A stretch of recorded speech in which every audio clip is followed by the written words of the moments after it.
Bonjour à toutes et à tous et bienvenue sur Grand Lille TV. Merci de nous rejoindre en direct en cette matinée du jeudi 30 août. Il est tout juste 7h30. Bon réveil, bonne matinée, bon appétit si vous prenez peut-être votre petit déjeuner en notre compagnie et bon courage si vous partez travailler. Et durant les 10 prochaines minutes, on va faire un tour complet de l'actualité dans votre métropole lilloise.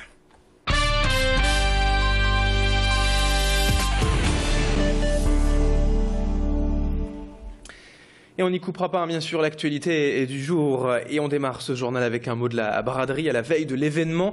Tout ou presque est donc en place à Lille pour accueillir près de 3 millions de visiteurs ce week-end. En première ligne, évidemment, la mairie de Lille occupe le terrain et règle des derniers détails.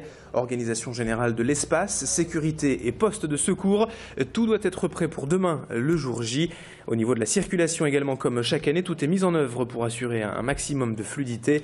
Une signalétique particulière est donc affichée pour l'occasion et des plans seront distribués tout au long du week-end. L'une des premières règles de bon sens, c'est déjà d'éviter de prendre la voiture ce week-end dans le centre-ville. Et puis la mairie insiste également sur la lutte contre l'alcoolisation excessive depuis plusieurs années au travers de son opération prévention alcool-braderie. Rémi Pagès et Tanguy Lécluse ont suivi ces tout derniers préparatifs hier avec Franck Hano, adjoint au maire chargé de la sécurité. On écoute ses explications. La question de bon sens, c'est d'utiliser au maximum les transports en commun. Transpol fonctionne quasiment non-stop pendant la braderie. C'est d'utiliser les parkings de rétention à l'extérieur de la métropole. C'est pas chercher à stationner le plus près possible du centre de la braderie parce que c'est pas forcément judicieux et ça peut être pénalisant justement pour des raisons de sécurité.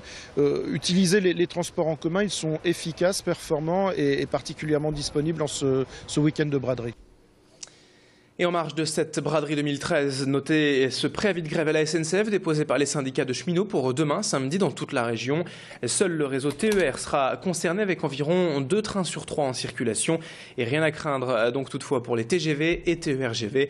Toutes les informations sur ter-sncf.com et sur Grand Lille TV. Notre antenne, bien sûr, sera mobilisée. La rédaction et la technique, tout le monde sur le pont demain de 13h à 17h pour vous faire vivre de l'intérieur cette braderie 2013. Et nous serons en plein cœur de Lille sur le terrain pour suivre l'événement avec vous. Rendez-vous donc pour cette édition spéciale à partir de 13h demain samedi. Autre actualité à la une en ce vendredi matin, retour en images sur la visite de Marisol Touraine hier à Lille. La ministre de la Santé est notamment venue inaugurer un tout nouveau centre de réanimation et de traitement des brûlés à l'hôpital Roger Salengro. Une antenne au CHRU de Lille qui comprend 117 places et 2 plateaux techniques avec bloc opératoire, salle de réveil, salle de bain thérapeutique et caisson hyperbare pour l'oxygénothérapie des patients en réanimation. Ce nouveau centre est désormais l'un des plus grands et des plus modernes en Europe. Une visite en plein débat national sur la réforme des retraites, 2 jours après les annonces du gouvernement et du Premier ministre Jean-Marc Ayrault.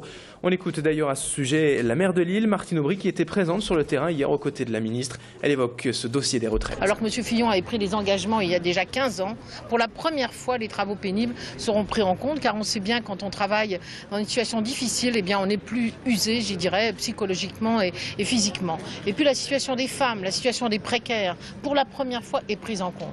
Donc je pense que, bien sûr, on n'est jamais content quand il faut faire des efforts. Mais quand on sait que pour nos enfants et nos petits-enfants, c'est s'assurer que jusqu'en 2035, parce qu'après, il y a un renversement des courbes, il y a moins de difficultés, voilà, et bien que nous garantissons ce système de retraite par répartition, c'est une très belle réforme. Et la réforme des retraites, justement, on en parle avec le point de vue des jeunes et des étudiants que l'on entend assez peu sur ce dossier, souvent. Pourtant, les syndicats n'ont pas manqué de réagir à l'annonce de Jean-Marc Ayrault mardi, car les mesures annoncées et dévoilées par le Premier ministre n'ont pas convaincu les responsables étudiants. Ils dénoncent en effet une réforme des retraites anti-jeunes en expliquant que l'allongement de la durée de cotisation à 43 ans pour les moins de 40 ans aujourd'hui est, je cite, une absurdité pour une génération qui ne trouve toujours pas d'emploi. La non prise en compte des années d'études et d'insertion dans la vie professionnelle dans le calcul des cotisations passe également pour un message négatif et déprimant pour beaucoup de jeunes.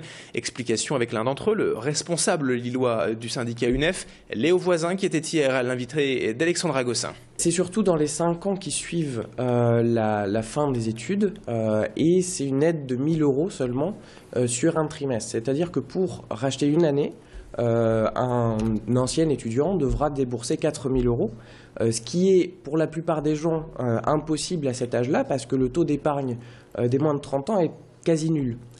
Donc en réalité, c'est une mesure qui n'aura pratiquement pas d'effet, sauf de renforcer les inégalités, parce que les femmes ont des salaires moins importants à cet âge-là, et du coup, on favorisera ceux qui ont déjà les moyens de se racheter ces années-là. Et puis enfin, pour conclure, quelques images de la visite à Wattignies ce mercredi du jury du Comité national des villes et villages fleuris. Une visite officielle pour observer le fleurissement de la ville et la mise en valeur du patrimoine, pour décider surtout du maintien ou non de la 4e fleur de la ville. Wattignies est classée 4 fleurs depuis 2002, comme seulement 200 villes en France, ce qui représente le meilleur classement. Et depuis 10 ans, donc, la ville fait de nombreux efforts pour conserver ce label. 12 jardiniers travaillent à l'année à l'embellissement de la commune, et cela représente un budget de fonctionnement de tout de même 300 000 € annuels. Le jury rendra son verdict le 15 octobre prochain. Explication de ce jury avec l'un de ses responsables, l'un de ses membres, Thibaut Beauté, au micro de Marion Bérard. Alors quand on vient en visite de jury, on regarde tout. C'est-à-dire qu'on ne regarde pas simplement le fleurissement, on regarde toute la démarche, la cohérence de la démarche, la politique publique qui est menée par la municipalité et son équipe administrative et technique pour embellir l'espace public au service des habitants. 4 fleurs, c'est l'aboutissement, je veux dire, de la démarche au niveau national, puisque seulement 222 villes en France, villes ou villages, sont labellisées 4 fleurs. Et c'est la fin de ce journal. Merci à toutes et à tous de l'avoir suivi, d'être toujours aussi nombreux à nous être fidèles sur Grand Lille TV. Et dans un instant, la météo et l'info trafic à suivre. Excellente matinée à vous.